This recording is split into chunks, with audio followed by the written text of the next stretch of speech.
दारू विक्री दुकानामुळे जर त्रास होत असेल तर दारूचे दुकान बंद करण्याचा अधिकार परिसरातील नागरिकांना आहे। महाराष्ट्र दारूबंदी कायदा 1949 अंतर्गत बंद करण्यात येते। मतदानाद्वारे दारूचे दुकान बंद करण्यात येते। दुकान बंद करण्याच्या बाजूने 50% मतदान होणे आवश्यक होते, परंतु महापालिका क्षेत्रात आता 50% मतदानाची अट रद्द करण्याची घोषणा उपमुख्यमंत्री व राज्य उत्पादन शुल्क मंत्री अजित पवार यांनी विधानसभेत केली।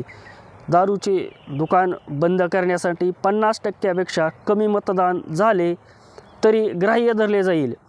एकूण झालेल्या मतदानाच्या 75% मतदान हे दारू दुकानाच्या विरोधात झाले तर ते दुकान तात्काळ बंद करण्यात येईल, असेही स्पष्ट करण्यात आले।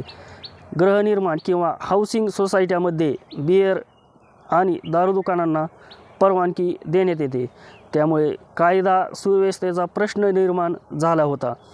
त्यानुसार हा निर्णय घेण्यात आला आहे।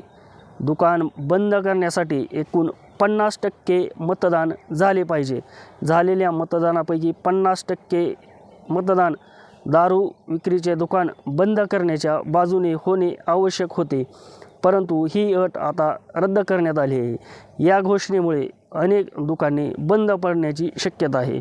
दारू विक्रीच्या माध्यमातून शासनाला मोठ्या प्रमाणात टॅक्स मिळतो। जर दुकाने बंद झाली तर याचा परिणाम शासनाला मिळणाऱ्या टॅक्सवरती होणार आहे। यामुळे ही घोषणा किती दिवस टिकणार हा येणारा काळच सांगू शकेल। दारूबंदी कायदा हा 1949 हा काय असतो हे आपण पुढील व्हिडिओमध्ये सविस्तर पाहू। माहिती कशी वाटली कमेंटमध्ये नक्की सांगा। लाईक, शेअर, सबस्क्राईब करायला विसरू नका।